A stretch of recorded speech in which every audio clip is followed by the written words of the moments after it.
Bismillahirrahmanirrahim. Assalamualaikum warahmatullahi wabarakatuh. Selamat pagi anak-anak semuanya. Mudah-mudahan kalian dalam keadaan sehat walafiat. Jumpa kembali dengan saya Sarwanto di channel Sarwanto 279. Baiklah anak-anakku sekalian, kita langsung saja melanjutkan pertemuan yang kemarin. Yang kemarin itu adalah mengidentifikasi unsur cerita fantasi. Kemudian kita lanjutkan untuk hari ini, menceritakan kembali isi cerita fantasi yang dibaca atau didengar. Tujuan pembelajaran hari ini anak-anak, agar siswa dapat menyimpulkan urutan cerita fantasi. Yang kedua, agar siswa dapat menceritakan kembali isi teks cerita fantasi secara lisan, baik yang dibaca atau didengar dengan bahasanya sendiri.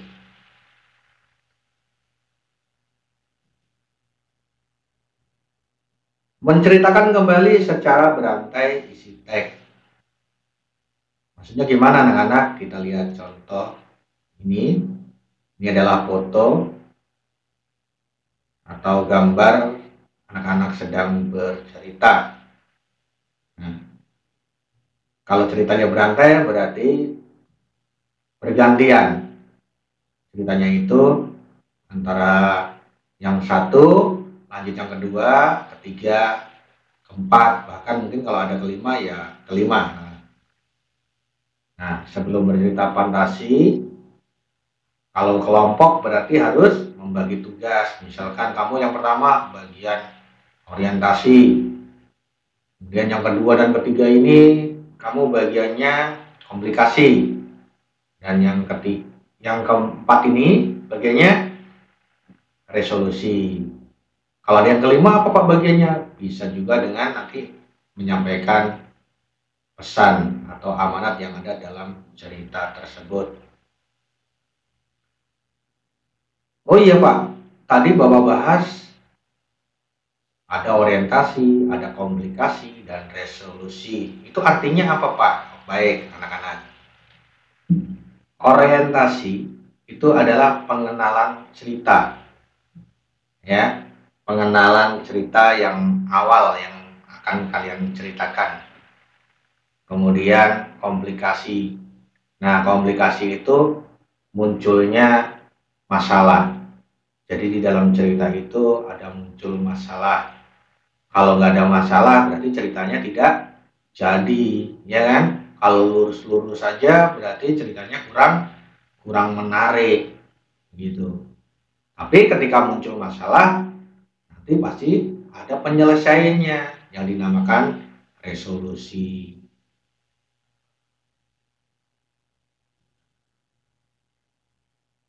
Nah, cara bercerita yang baik. Sebelum kalian bercerita atau membagi tugas, maka ikuti langkah-langkah berikut ini cara bercerita yang baik. Yang pertama, membaca keseluruhan teks cerita dengan seksama.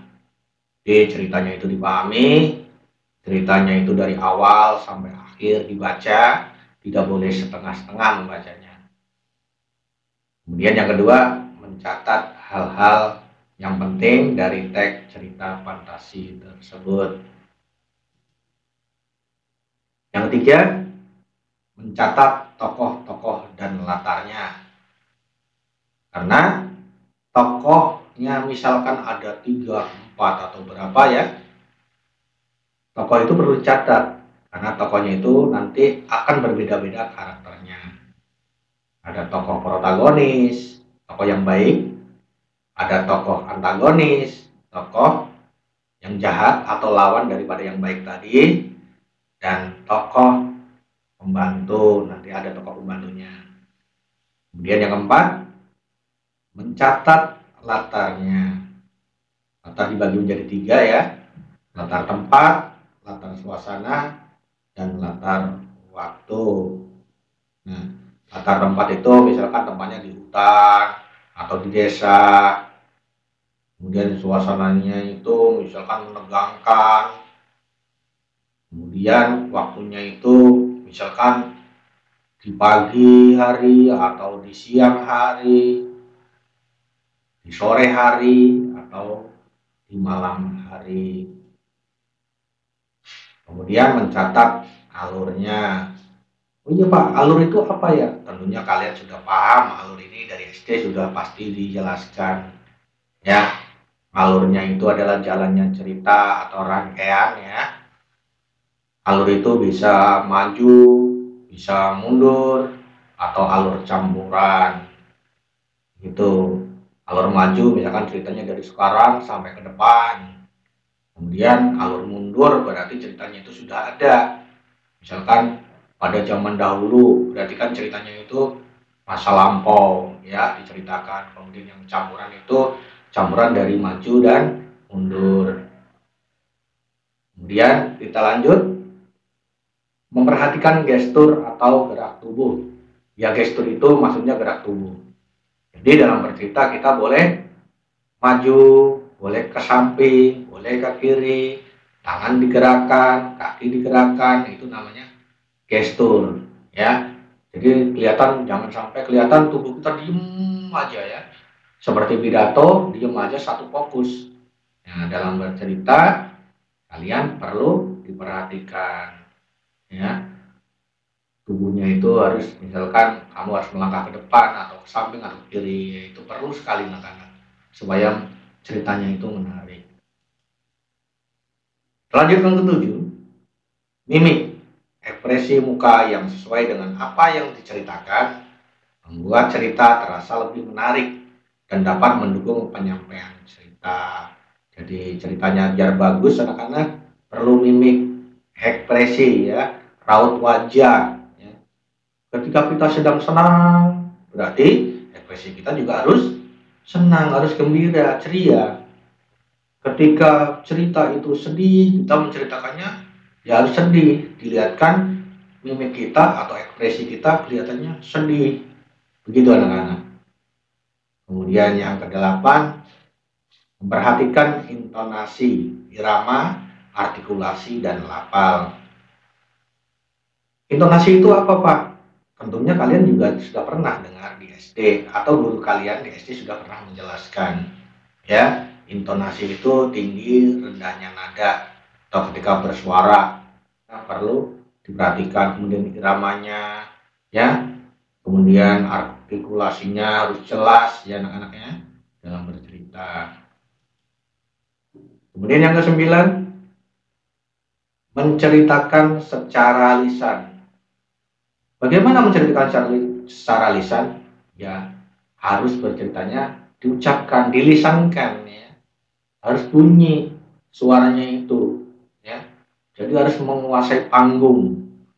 Menguasai panggung yang untuk cerita itu, kalau cerita misalkan di kelas harus menguasai kelasnya itu. Misalkan dari kamu bercerita di depan secara berantai ya. Kemudian ya harus terdengar keseluruhan dari barisan depan sampai yang paling belakang. Tuh ya. Harus secara lisan. Kemudian yang ke-10, mengakhiri cerita dengan menyampaikan amanat yang ada pada cerita dengan santun. Maka ketika bercerita, akhiri dengan cara menyampaikan amanat yang santun, ucapkan salam, ya, sopan santun itu harus tetap dijaga. Nah, setelah kalian memahami penjelasan yang baru saja Bapak jelaskan, maka tugasnya adalah kerjakan tugas berikut ini. Ceritakan kembali isi teks cerita fantasi yang ada di buku paket dengan bahasamu sendiri. Ya, tugas ini adalah tugas individu. Pak, tadi Bapak menjelaskannya secara berantai. Kok ini yang Bapak tugaskan secara individu? Nah, begini anak-anak, dalam kondisi seperti ini, ya, kondisi pandemi, maka kalian harus laksanakan, ya, harus menjalankan protokol kesehatan, ya, tetap di rumah, ya, selalu menggunakan masker, mencuci tangan sesering mungkin dengan sabun, air yang mengalir, kemudian jaga jarak kira-kira 1 atau 2 meter. Nah, dengan adanya pandemi ini, maka Bapak menugaskan kalian semuanya tidak berkelompok. Jadi ceritanya tidak berantai, kalian bercerita sendiri-sendiri saja dari rumah, ya. Kalian videokan, rekam dengan HP-mu, ya. Kemudian kirimkan, nanti akan Bapak buatkan link, bisa dikirim nanti melalui WA, ya. WA itu nanti Bapak kirim link ke WA grup kelas bahasa Indonesia, ya. Oke, terima kasih anak-anak telah menyaksikan video Bapak ini, ya. Mohon maaf jika ada kekurangan. Billahi taufiq wal hidayah. Wassalamualaikum warahmatullahi wabarakatuh.